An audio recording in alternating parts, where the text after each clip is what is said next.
निष्पक्ष निर्भीक जन क्रांति का पक्षधर एक सैलाब, बिना डरे जनता की हक की आवाज मेट्रो टुडे लाइव पर फॉलो एवं सब्सक्राइब करें। हम हैं आपकी असली आवाज मेट्रो टुडे लाइव।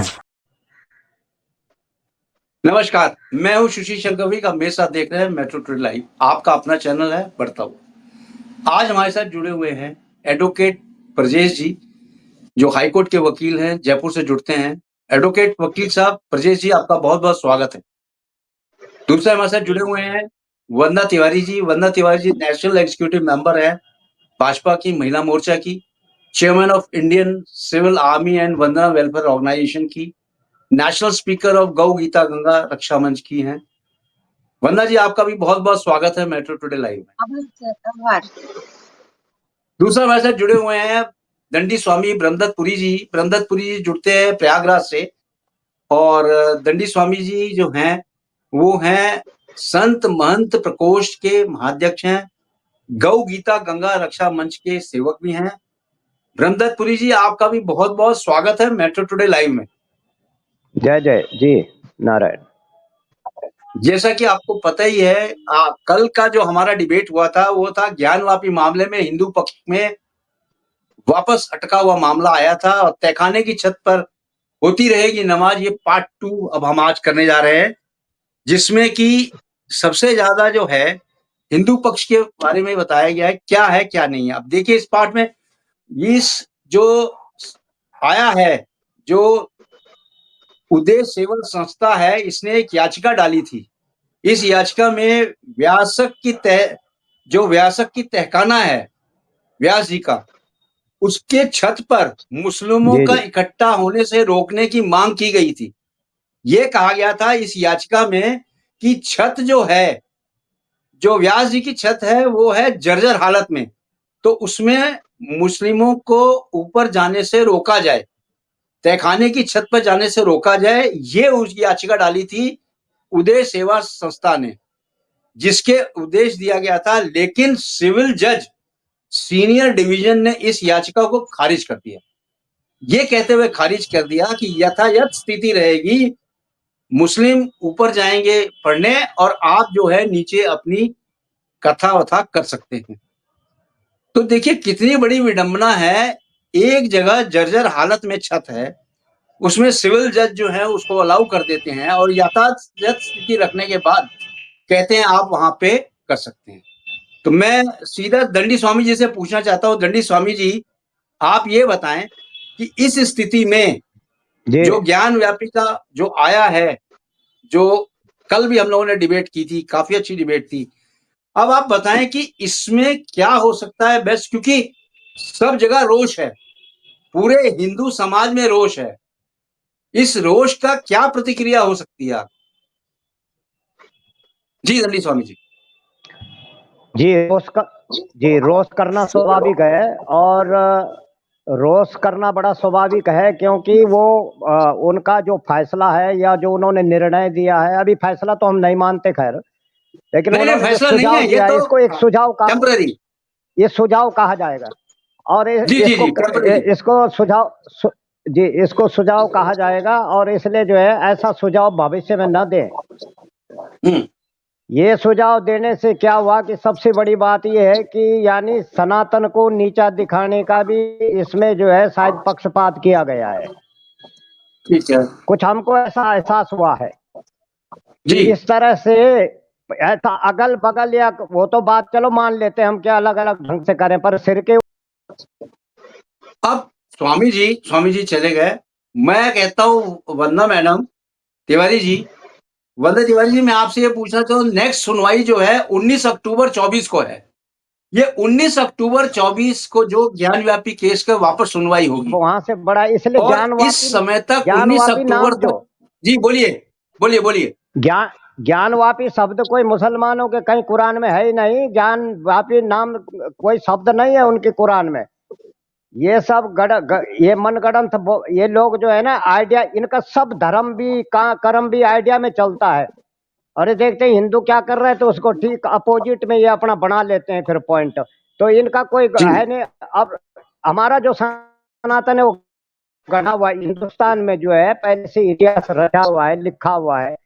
ये तो एंटी हमेशा रहने के लिए जो है ऐसा काम करते हैं। अब जो ऊपर चढ़ने के लिए, ऊपर बैठने के लिए उन्होंने कहा, उसकी बात यह है कि वहां पर वो अगर इतनी कमजोर है और बंजर स्थिति में है, तो जान माल का कोई खतरा होगा तो वो मुसलमान ही मरेंगे नीचे, और भी तो छत पहुंचे। तो इसलिए ठीक थोड़ा ये भी विचार करना चाहिए कि क्या उस ठीक बिल्डिंग पे चलने ठीक लायक वो है, वो रहने लायक है। कितने 500 ठीक है ब्रह्मदत्त जी, आदमी आपके वहां पास मैं के दोबारा वजन आता हूँ। तो एक आदमी को अगर आपके मिनिमम पास मान के दोबारा चलो आऊंगा ब्रह्मदत्त जी, आपकी आवाज भी कट हो रही है, मैं आपके आधा पास दोबारा क्विंटल आऊंगा। मान के चलो, अगर 500 आदमी बैठते हैं 250 क्विंटल। जी, तो इसलिए जी वजन के अनुसार भी जो है उसकी क्षमता शक्ति होती है, कैपेसिटी होती है। अब इतना वजन सहन करने का छत की क्षमता नहीं है, तो वैसे भी उनको पहले उन्होंने बिना जांच किए, जज साहब ने बिना जाने बिना समझे ही सीधा कह दिया कि नहीं तुम ऊपर करो नीचे का। तो ऐसा जो है ये तो एक मतलब लफड़े में डालने वाली बात बन गई। और उस की वजह से जो है अब बार बार लोगों के दिमाग में तनाव रहेगा, हिंदू का हो चाहे मुसलमान का हो।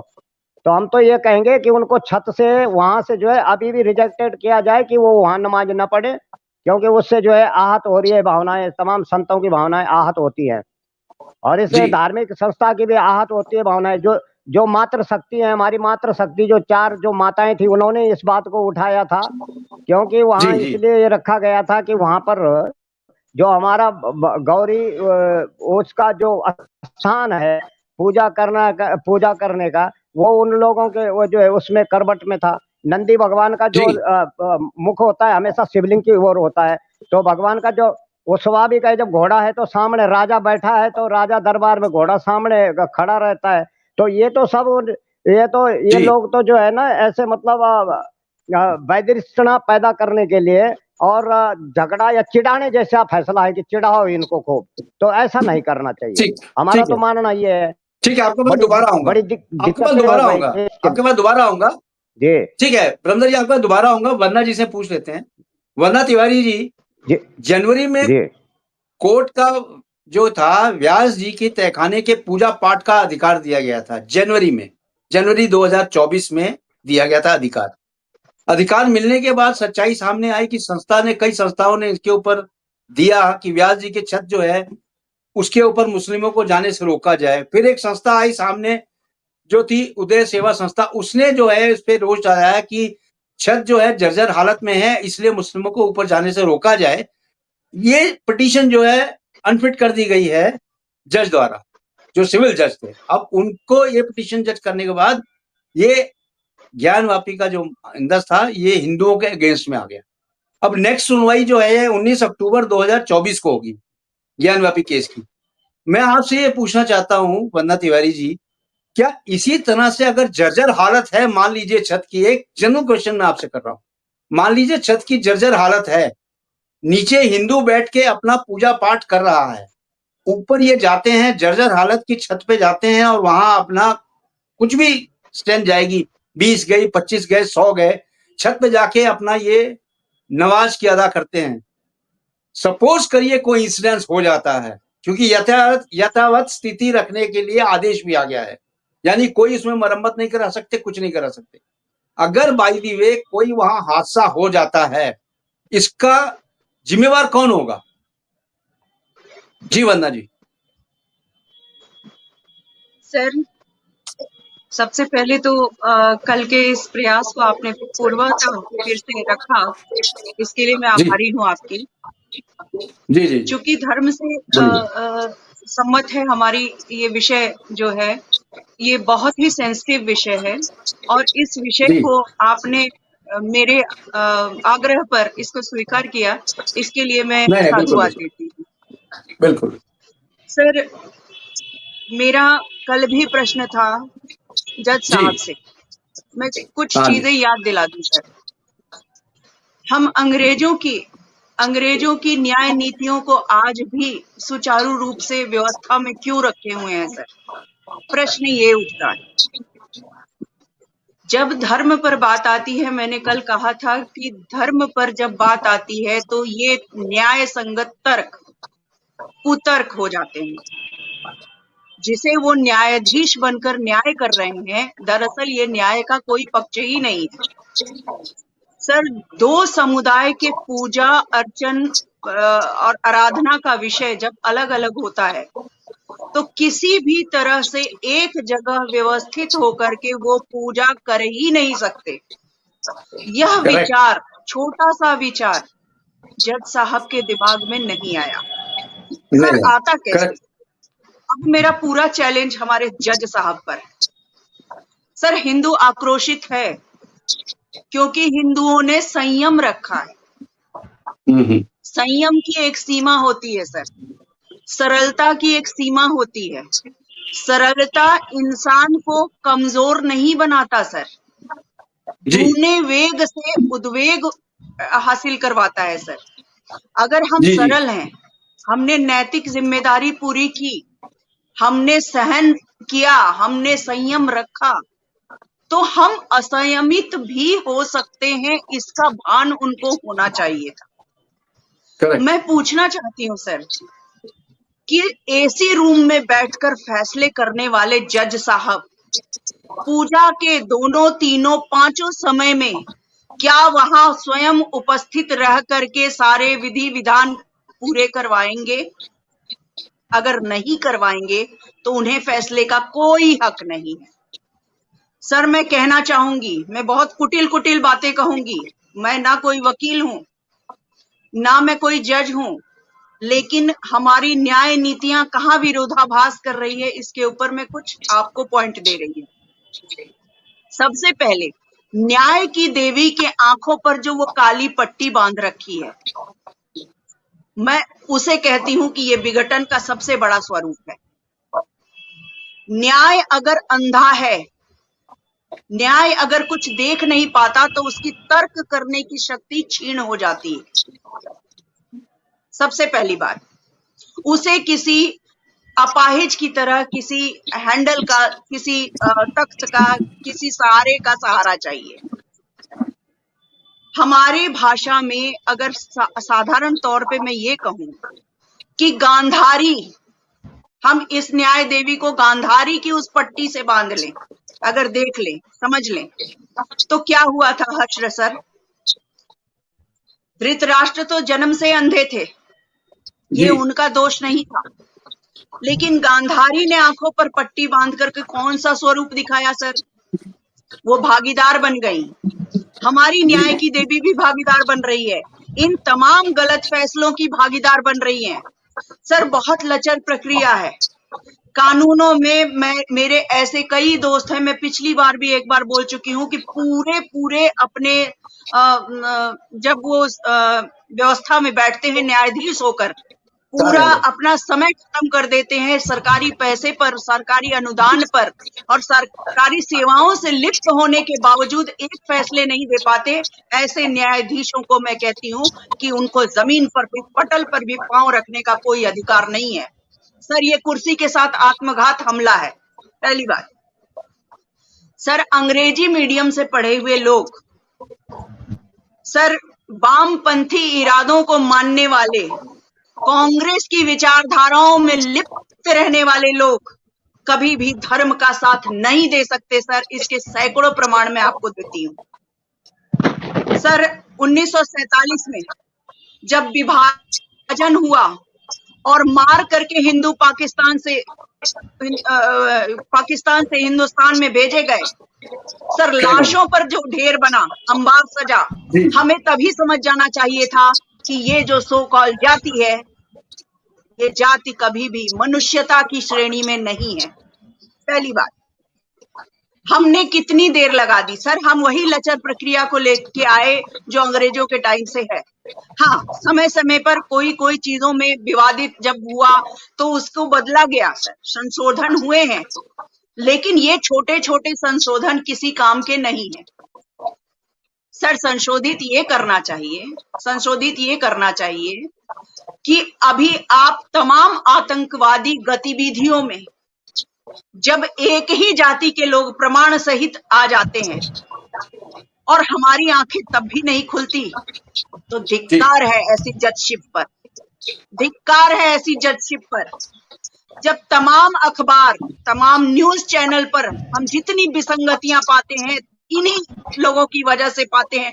ना जाने कितने कितने जिहाद कितने कितने जिहाद सर, खाने में जिहाद, पानी में जिहाद, दूध में जिहाद, होटलों में जिहाद, रेल जिहाद, लड़के और लड़कियों वाला जिहाद। सर कितनी जिहादों के लिए हम तत्पर रहे सर। हमें इस परिस्थिति में फेंकने वाले धिक्कार है ऐसी जजशिप पर। मैं बार बार कह रही हूँ, ऐसे जज को मैं नहीं मानती जो कोट पैंट टाई पहन करके अंग्रेजी धारा को हमारे देश में लागू करने पर तुला हुआ है, वो भी हमारे धर्म पर। धर्म पर हम किसी का बात नहीं सुनेंगे। पहली बात, हमने संयम रखा सर, लेकिन हमारे पूजा की विधि है। हम घंटी बजाना शुद्धता का प्रमाण मानते हैं, हम शंख बजाना ईश्वर का आह्वान मानते हैं, हम कीर्तन करते हैं, हम सामूहिक पूजा करते हैं, हम हनुमान चालीसा पढ़ते हैं, हम तरह तरह के चालीसा पढ़ते हैं, हम तरह तरह की जो मंडलियों के साथ हम बैठ करके जो पूजा पाठ करते हैं। और हम जब भी शोभा यात्रा निकालते हैं, इनके द्वारा हमें प्रताड़ित किया जाता है। सर मैं कैसे मान लूं कि जज साहब नशे में नहीं थे जब उन्होंने ये फैसला सुनाया होगा। नशा सर मुझे नहीं लगता कि सिर्फ शराब का होता है, सिर्फ नशे की चीजें जो हमने परिभाषित कर रखी है नशा उसका नहीं होता सर। नशा रंगदारी का भी होता है, रोबदारी का भी होता है, अपनी कुर्सी का भी होता है सर। और मैं विधान का सबसे बड़ा मालिक, मैं ही भगवान, मैं ही, मेरे ही फैसले को अजन्मा माना जाए, ऐसी सोच रखने वाले जज को अगर नैतिकता का जरा सा भी ज्ञान होता तो सबसे बड़ी बात जो कि मुझे कहना पड़ेगा सर कि उस जो भी संस्था ने सिर्फ ये कहा कि इमारत ढह सकती है, इमारत की जर्जर अवस्था है, सर मैं कहती हूँ कि इसमें भी वो बुद्धि का उपयोग कर रहा है। वो सोच रहा है कि शायद इस वजह से भी जज साहब अपने फैसले बदल लें। लेकिन सर ये नहीं है, जर्जर अवस्था में है सर, गिरने वाली परिस्थिति नहीं है, गिराई जाएगी इसका आभास है। ये जानबूझकर गिराई जा सकती है या वहां से असंतुलित कुछ करने का कोई साजिश हो सकता है, कोई कारनामा हो सकता है। सर जाहिर है ये 5 वक्त बैठ करके वो हमारे सर पर बैठकर अगर ये कहेंगे कि बाकी के धर्मों को मानने वाले लोग, मूर्ति पूजा करने वाले लोग कीड़े मकोड़े हैं, ये जिंदा रहने के अधिकारी नहीं है, इन्हें मार दो, इन्हें काट दो, तो जाहिर है हिंदुओं के आहत होना जाहिर है। और हिंदू जब आहित होगा आक्रोशित हो सकता है, आक्रोशित हो सकता है। सर ऐसा हो सकता है कि हमारी पूजा विधियों में ये कह दें कि ना आप शंख बजाएंगे, ना आप ढोल मजीरे बजाएंगे, ना आप घंटियां बजाएंगे, ना ही आप कीर्तन करेंगे क्योंकि हमें बड़ा शोर हो रहा है। ऐसे में भी विवादित बहुत सारी चीजें होंगी। सर मैं ये कह रही हूँ जो फैसले की अगली डेट है, इस बीच में अगर जज साहब में जरा सा भी, मैं कह रही हूँ जज साहब में जरा सा भी हिंदुत्व का कोई गुण हो, कोई भान हो, कोई मान सम्मान हो हिंदुत्व के प्रति, तो जाकर के दोनों टाइम की पूजा में या उनके 5 टाइम की पूजा में वहां खुद खड़े होकर के और उस विधि को पूरा कराने की कोशिश करें। सर एक कमरे में बैठ के फैसले नहीं लिए जा सकते, कभी नहीं लिए जा सकते। और मैं बार बार कह रही हूँ सर, वामपंथी विचारधारा को लेकर, वामपंथी विचारधारा को लेकर, कांग्रेसी मूलभूत नीतियों को लेकर कोई जज कभी सही फैसला नहीं कर सकता। सर किसी न किसी जज ने ही बताया, इतने तमाम सालों के, मतलब अब समझ लीजिए कि हमने कितना संयम रखा है। ये 500 वर्ष के तक हमारे राम लल्ला टेंट में रहे, हमारे राम लल्ला टेंट में रहे, हमारे आराध्य टेंट में रहे। सर ये शर्म आनी चाहिए हिंदुओं को कि अब भी अपनी नैतिकता के लिए, अपनी जिम्मेदारी के लिए अगर उठे नहीं तो फिर बहुत देर हो जाएगी। सर आज भी वो राम मंदिर पूर्णता अभी पूरा नहीं हुआ है, लेकिन हमें ये खुशी है कि हमारे राम लल्ला को एक प्रतिष्ठित जगह हमने दिया।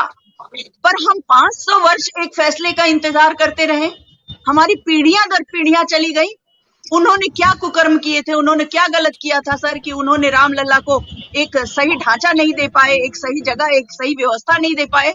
कितना उनका दिल दुखा होगा सर। क्यों हम ऐसी लड़ाइयों में लड़े? ये फैसले तो जरा जरा टाइम में हो जाने चाहिए सर। इन फैसलों के लिए वर्षों लग जाते हैं, 100 वर्ष लग जाते हैं। हद है सर।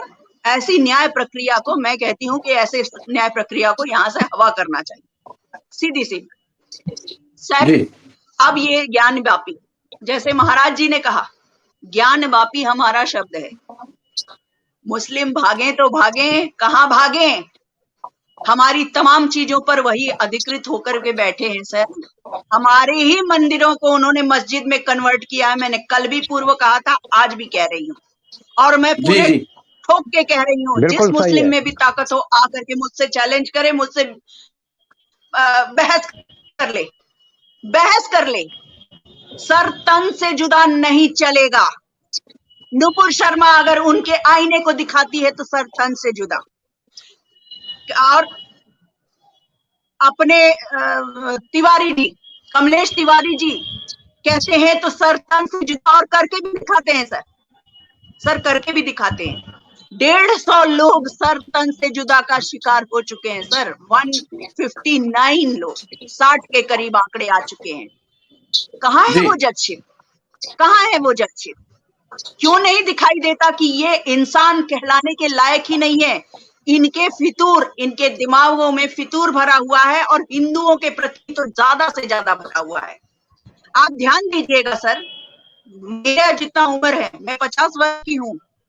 50 वर्ष की उम्र में मैंने जो अनुभव किया सर, हिंदुओं के प्रति जो इनकी भावनाएं हैं, आहत करने वाली हैं। इन्होंने जी कभी भी इस हिसाब से न सिखों पर प्रहार किया, न जैन पर प्रहार किया, न ईसाइयों पर प्रहार किया। सर इन्होंने सबसे बड़ा प्रहार किस पर किया? हिंदुओं पर किया। क्योंकि हिंदुओं को सहनशील, संयमित, मान लेने वाला, चुपचाप सहन करने वाला बनाया गया। शुरू से ये कहा, आपका दिल बड़ा है, आप में बड़प्पन है, आप मान लीजिए, गंगा यमुना तहजीब में रहिए। सर मैं पूछना चाहती हूँ कि किसने ये जुमले प्रकट किए? गंगा भी हमारी, जमुना भी हमारी, और हम पूजते हैं सर। हम पहाड़ों को पूजते हैं, हम सूर्य को पूजते हैं, हम चंद्र को पूजते हैं, हम तमाम पेड़ पौधों को पूजते हैं, हम तमाम तरह की चीजों को पूजते हैं, प्रकृति को पूजते हैं। हमसे ये कहा गया गंगा यमुना तहजीब। न गंगा इनकी, न जमुना इनकी। कैसी तहजीब, कैसी तहजीब? सर ये जुमलेबाजी कर करके हिंदुओं का सर्वनाश करने वाले ऐसे जजशिप को मैं लानत भेजती हूँ। मैं कह रही हूँ सर, 1 महीने के अंतराल पर अगर कोई बड़ी दुर्घटना होती है, क्योंकि अब हिंदू भी जाग रहा है सर, अब हिंदू भी जाग रहा है, अब आप कंट्रोल नहीं कर पाएंगे। तो ऐसी जजशिप को लानत है। या तो उन्हें 10 दिन के अंदर फैसले लेने चाहिए, और अगर 1 महीने का उन्होंने टाइम दिया, अंतराल दिया, तो 1 महीने जाकर उस प्रक्रिया को पूरा कराने में भी विधिवत उनको उपाय करना चाहिए। जी सर आप सोचिए, एक हिंदू इतना सहनशील है, उसे आप सब तरह से रोक देते हैं। जो वो 4 महिलाओं की बात महाराज जी ने की, उन 4 महिलाओं ने भी 2.5 साल कोर्ट कचहरी किया सर। क्यों सर? कोर्ट में जाकर हम पहले अपने ऊपर लेकर के आए फैसले, उसके बाद हम पूजा करें? सर पूजा करने के लिए हमें कोर्ट के पीछे दौड़ना पड़ेगा या हम भगवान के पीछे दौड़ेंगे? हमें समझ में नहीं आता। जी फैसले जी हमें आत्मिक शांति के लिए हम कोर्ट कचहरी करेंगे। तमाम केस पेंडिंग पड़े हुए हैं, जजशिप लोगों की उस पर नजर नहीं जाती, जजशिप लोगों को उस पर नजर नहीं जाती। फाइलें पड़ी हैं सर, दीमक चाट रहे हैं। कई लोग ऊपर स्वर्ग सिधार गए, उनके केस पेंडिंग पड़े हुए हैं, उससे नहीं निपटते ये लोग। कई जजों ने खाली पीली पैसे लिए हैं सर, पूरे कार्यकाल में। ऐसे जज बैठे हुए हैं सर। ऐसी जजशिप में बार बार कह रही हूँ, अंग्रेजी धारा को मानने वाले, अंग्रेजी मीडियम में पढ़ने वाले, ये कॉन्वेंट स्कूल के लोग, ये हमें हिंदू धर्म की सम्मति और सहमति ना दिखाएं, ना ये हमारे धर्म के बीच में आए। हमारे धर्म के साथ अगर इनको न्याय करना है तो हमारे धर्म के बड़े बड़े शास्त्र पढ़ने वाले शास्त्री बैठे हुए हैं, हमारे धर्मगुरु बैठे हुए हैं। विचार विमर्श करना हो तो न्याय प्रणाली में उनको लाकर उनके साथ विचार विमर्श करें, गोष्ठी करें, तर्क वाद विवाद करें, उनके भी लोगों को बुलाएं। वाद विवाद फटाफट निपटाए जाते हैं सर, इतने लंबे पीरियड नहीं दिए जाते, क्योंकि इसमें जो भी दुर्भावनाएं होंगी हमारी तरफ से उस कोर्ट के जज को हम लोग ये इसके लिए हम मानेंगे कि ये इनके वजह से हुआ है सर, हमारा पूरा कंप्लेंट उनके लिए हो। हम किसी और ठीक है, वरना व्यवस्था भी पर नहीं जाएंगे, हम सीधे उस जज ठीक को हम अच्छा, हाशिए पर लाएंगे। ज्यादा ठीक ज्यादा लंबी कथा बोल- असल में ये बोलिए बलंदर जी, बोलिए हमारा मानना ये बोलिए है, बलंदर जी, क्या नारायण है? वंदना जी ने अपनी पीड़ा जताई है। इनका बहुत पीड़ा है कि हमारा सनातन और हमारे हिंदुओं के साथ ही 420 की जाती है, धोखा किया जाता है हमेशा। कि क्या कारण है कि वो एक तरफा जो है इस तरह। एक बात और है, मैं माननीय जज साहब से ये पूछना चाहता हूँ आपके चैनल के माध्यम से कि आपने ये इस तरह की जो बात कही है, जब ये कहते हैं कि जो मूर्ति पूजक है वो हराम होता है और ये जो है हराम होता है, तो ये उन्होंने जज साहब ने पहले उनसे मोमडन जो लोग हैं उनसे ये नहीं पूछा कि क्या आपको जो है मूर्ति पूजकों के साथ उनके ऊपर नीचे सनातन की पूजा हो रही, ऊपर पूजा करोगे तो दिक्कत नहीं पड़ेगी, वहां तो हराम बताया गया है, तो आप कैसे कर सकते हो? ये बात उनको ज्ञान, ये तो ज्ञान नहीं है उनको। या अगर उनको ज्ञान नहीं था तो फिर उन्होंने ये प्रश्न रखना चाहिए था उनसे। और फिर या तो फिर वो मुसलमान ज्यादती कर रहा है हिंदुओं के साथ, जबरदस्ती वाली बात है। हर जगह बोलते हैं जी ये हराम होता है, मूर्ति पूजक हराम होते हैं, तो वो मूर्ति जी पूजक जब हराम होता है तो नीचे पूजा ऊपर ऊपर जो है वो कैसे पढ़ाया जाएगा इस्लाम धर्म का वो? तो इसलिए जो है उनको ये विचार क्यों नहीं किया? विचार करना ठीक चाहिए। है, और हम ये कहते हैं ठीक कि है, या आपके पास तो इस दोबारा पर आऊंगा तत्काल विचार होना चाहिए रमदा जी, दोबारा। आपके पास मैं दोबारा आऊंगा। वंदना जी की पूरी जी जज्बात की मैं कदर करता हूं, बहुत अच्छा आपने बताया। अब मैं एक्सपर्ट कमेंट हमारे जो देने वाले एडवोकेट साहब इसमें आए हैं चैनल में, स्पेशली मैंने उनको इनवाइट किया था, एडवोकेट ब्रजेश जी को। एडवोकेट ब्रजेश जी, अभी आपने दोनों प्रवक्ताओं को सुना, दोनों सनातन धर्म के प्रवक्ता हैं, यानी बीजेपी के प्रवक्ता हैं मैडम वंदना तिवारी, और बीजेपी का सॉरी महिला मोर्चा की अध्यक्ष हैं, प्लस हमारे संत महंत प्रकोष्ठ के भी हैं। आपने दोनों को सुना, ज्ञानवापी मामले में जो इनको ठेस पहुंची है, इन्होंने पूरी 140 करोड़ जनता की तरफ से इन्होंने बताया। आपसे मैं ये पूछना चाहता हूं कि क्या जर्जर हालत में यथास्थिति पे रहने के लिए जो जज साहब ने वहां पे बोला है, सिविल जज ने, कि उसको एज इट इज रहने दीजिए, ना उस पर कोई मेंटेनेंस होगा ना कुछ होगा, नीचे आप अपना पूजा पाठ करें और मोहम्मदन मुसलमान जो है ऊपर जाके अपना नमाज पढ़े, इकट्ठा हो सकते हैं। इसके बारे में कुछ आप प्रकाश डालें ब्रजेश जी। पुनः आभार, आप सभी को पुनः प्रणाम।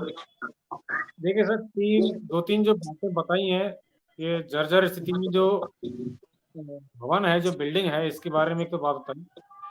देखिए सर, ये धर्म का मुद्दा नहीं है, जर्जर हालत में है बिल्डिंग का, ये लैक ऑफ मेंटेनेंस होता है, ये आपके मरम्मत और रख रखाव की के कारण होता है। तो इसके लिए बिल्कुल सही है ब्रजेश जी, ये तो पुराना है, पुरानी स्थिति में थी, लेकिन वो जर्जर हो गई है। जब वहां पे उदय सेवा संस्था ने जब ये डाला पिटीशन, याचिका दी, तो उसने यही साफ लिखा है कि व्यास जी की तहखाने में छत पर आप मुस्लिमों को भेज रहे हैं, इकट्ठा होने से रोकें, क्योंकि ये जो छत है जर्जर हालत में है, इसकी मरम्मत करने के लिए हमें इजाजत दी जाए।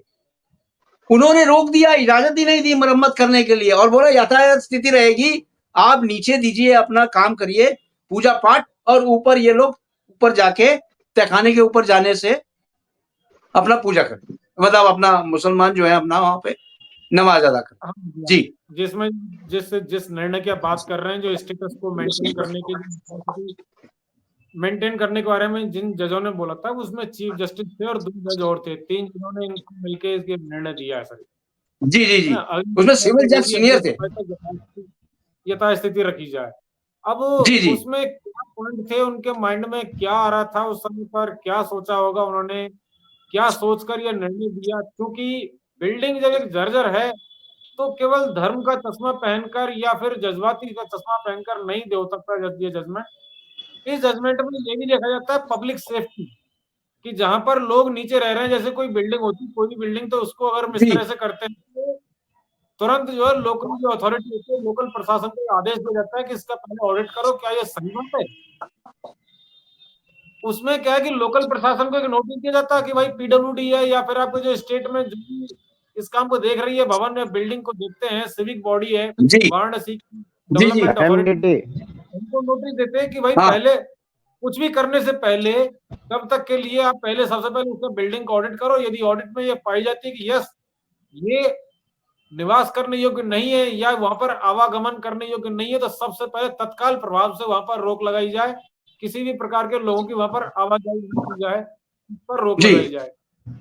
एक तो ये है, तो इसके लिए मैंने कल भी बोला था कि इसके लिए ये जो संस्था है उसके पास अभी द्वार खुले हुए हैं, मैं दोबारा इसके लिए याचिका लगाई जो रिव्यू के लिए।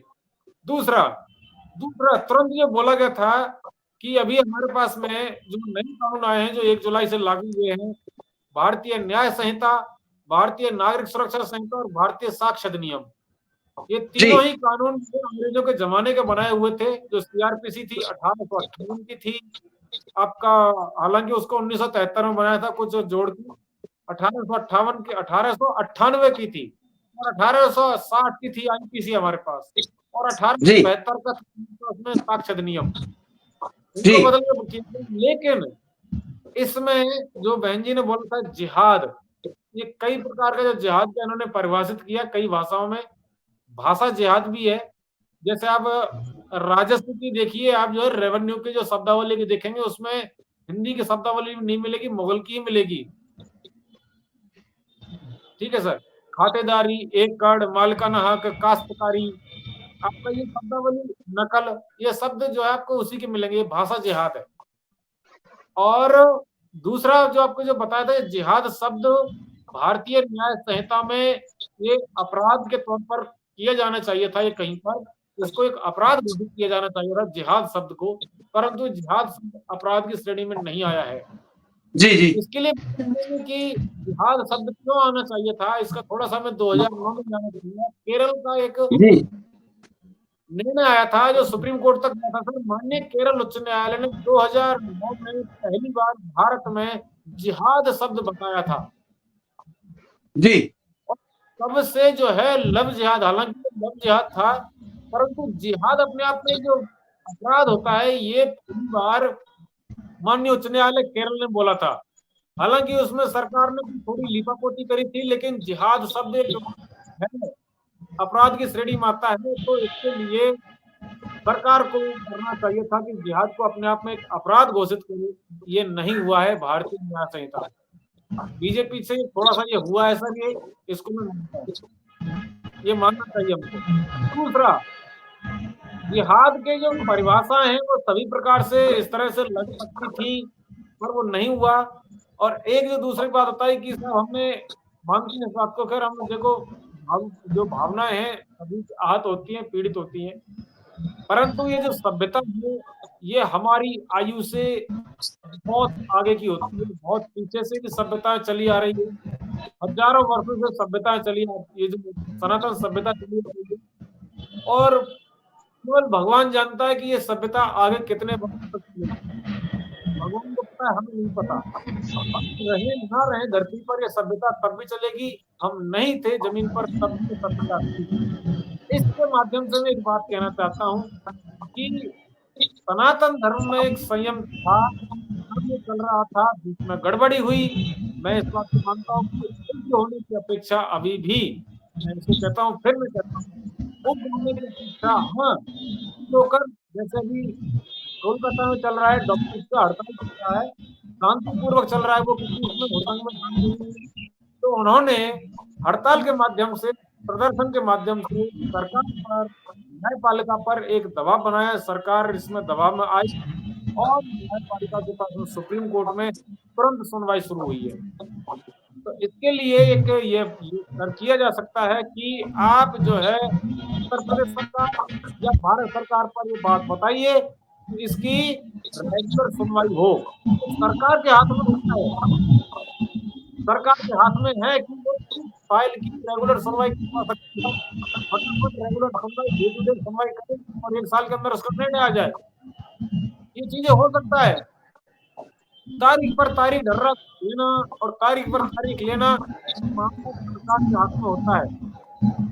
सरकार यदि चाहे उसमें एक एफिडेविट देना होता है, एक एफिडेविट से कि साहब मेरे केस नंबर है, क्योंकि केस ये तथ्य और इसलिए ये संवेदनशील है, यह प्रकरण संवेदनशील है, अपने आप से प्रार्थना की जाती है कि इसकी नियमित सुनवाई की जाए। तो उस प्रकरण की विशेष पर नियमित सुनवाई हो सकती है, ऐसा प्रावधान है। ठीक। न केवल सरकार, फिर न केवल सरकार, हम जो है कोर्ट में हम सब लगाते हैं।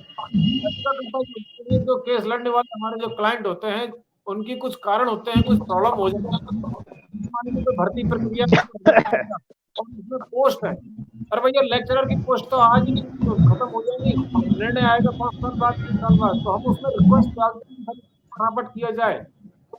तो ये चीजें सरकार के कोर्ट के हाथ में है, आप डालिए, तुरंत होगा, होगा नहीं होगा वो सरकार बताएगी उसमें कितनी हो रहा है।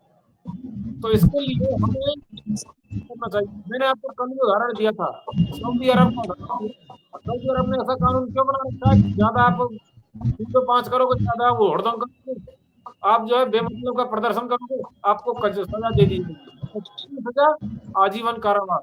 अब वो बांग्लादेश के जो जी। स्टूडेंट है, भूलते फिरो, कैरियर तो भूल जाएंगे, जमानत पे तो लाले पड़ जाए वहां पर। तो ये कानून हमारे यहाँ पर नहीं है अभी इस तरह से, इतना कठोर कानून की अगर किसी दिन होगी व्याख्या तो मैं इसको बताऊंगा कि जो पनिशमेंट होता है, पनिशमेंट की कितनी भारी होती है। और ब्रजेश हमारा जी, भारत पर चल रहा है, जरूरी बदलनी ब्रजेश पड़ेगी जी, हमको। ब्रजेश जी, मैं आपसे ये पूछना चाहता हूँ, मैं आपको रोक रहा हूँ यहाँ पे, मैं आपसे ये पूछना चाहता हूँ, क्या भारत के पास ही इतना लाचीला कानून है कि धार्मिक जो चल रहे हैं केसेस कोर्ट में, उसमें भी इतना लचीलापन, 2 ये मैं गुटों यही में कहना इतना? चाहता हूँ सर, जी। यही मैं कहना चाहता हूँ कि सर जो स्टेट गवर्नमेंट, मान लीजिए यहाँ पर राजस्थान में होता है तो राजस्थान की सरकार की फेल्योर है अगर इतने लंबे साल तक चल गए तो कोई केस, जी। ये सरकार का फेल्योर है। सरकार के पास में, इसका मतलब वकीलों को, इसका मतलब सरकार के पास में इतना इंफ्रास्ट्रक्चर नहीं है, इतनी व्यवस्था नहीं है कि फटाफट केस को निपटारा करवा सके। जी। नहीं, अभी जो है हम मानते हैं इस बात को, आज जो है सरकार चाहे किसी की भी हो, आज राजस्थान में बीजेपी की है, उत्तर प्रदेश में बीजेपी की है और सेंटर में भी सर एनडीए है। तो आप इस तरह से प्रावधान करो, आप सर उसमें इसके लिए इसका ऐसी व्यवस्था करो कि केस की ठीक है, फटाफट सुनवाई हो जाए। ठीक नॉट ओनली ये ठीक केस, ठीक है, ठीक है, ठीक है, जितने आपसे भी आपके पास मैं दोबारा फटाफट आऊंगा, सुनवाई हो। आपके पास दोबारा आऊंगा, 30 सेकंड में ले लेता हूं वंदना जी को। वंदना जी, अब आप बताइए, अभी जो ब्रजेश जी ने बोला, एडवोकेट साहब ने, आप वहां तक सहमत हैं कि नहीं है? वंदना जी बोले आप। मैं 30 सेकंड। मैं उनकी बातों से सहमत हूँ, मगर मैं कोर्ट से अभी भी सहमत नहीं हूँ, ना ही कोर्ट की प्रक्रिया से सहमत हूँ। चूंकि उन्होंने भी आसार जताए कि हो सकता है, तो मैं भी यही चाहूंगी कि ऐसा हो जाए कि हमें अपने जी। धर्म को मानने के लिए किसी कुधर्मी के आघात को ना सहना पड़े। करेक्ट। सर, ये भावनाएं कहाँ तक आहत होती हैं सर? मुद्दा ये नहीं है सर कि दो वर्ण जाकर, दो जातियां जाकर एक जगह पूजा करें, जी। एक जी। जगह नमाज करें। यहाँ मुद्दा ये भी है सर, जो हम शिवलिंग मानते हैं, जिसे हम शिवलिंग जी। मानते जी। हैं, जी। उस जी। शिवलिंग पर वो अजू करते हैं सर। अजू मतलब हाथ पैर धोना, कुल्ला जी। करना। मतलब ये कितना बड़ा आघात है सर कि मैं अपने जी। देवी जी। देवताओं पर किसी को कुल्ला करते हुए देखूं, मैं किसी को वहां थूकते हुए देखूं, मैं किसी को ठीक। हाथ पैर चढ़ाते हुए और धोते हुए देखूं।